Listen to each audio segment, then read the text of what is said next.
Hey everyone, welcome back to Introduction to Linguistics channel. Today, we're diving into a topic that's crucial in education and personal development: assessment. Now, I know the word assessment might sound a bit intimidating, but fear not. We're going to break it down into bite-sized pieces and explore the different types of assessments. First things first, what exactly is assessment? In simple terms, assessment is the process of gathering information about what someone knows, understands, or can do. It's like a snapshot that helps us measure progress and identify areas for improvement. Now, let's get into the juicy details.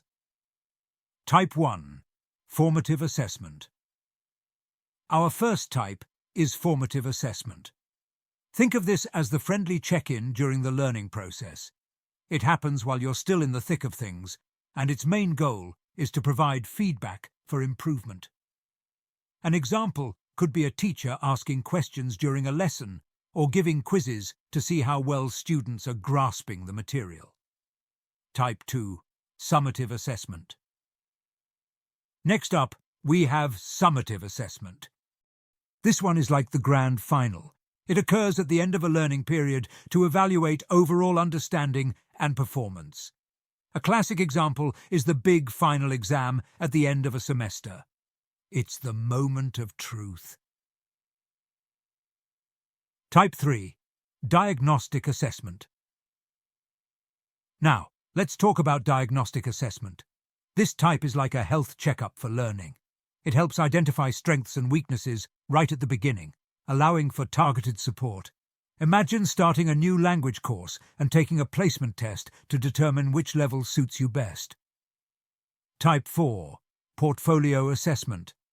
Moving on to portfolio assessment. This one's like a collection of your greatest hits, but in an academic sense.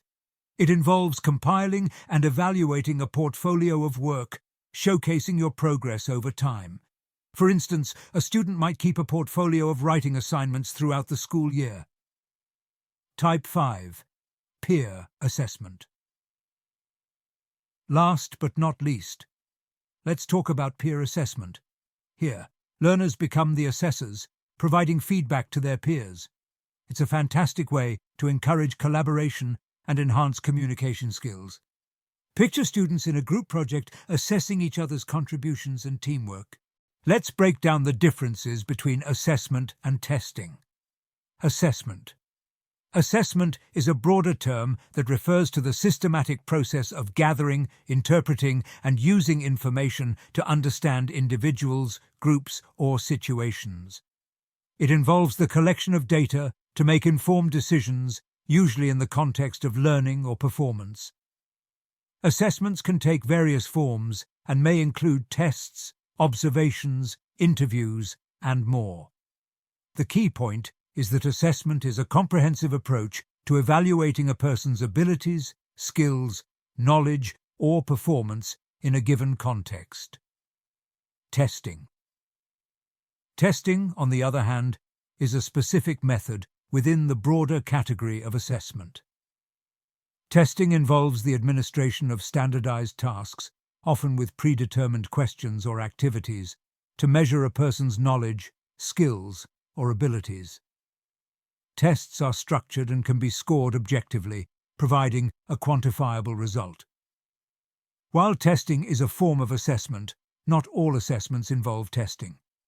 Assessment encompasses a wider range of methods, such as interviews, observations, portfolios, and self-assessments, whereas testing specifically refers to the use of standardized tools or instruments to measure performance.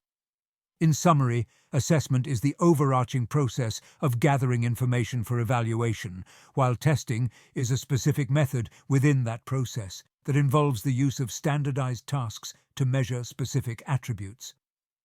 Think of assessment as the big picture and testing as one piece of that puzzle. In the next video, we are going to talk about the types of tests. Until then, happy learning!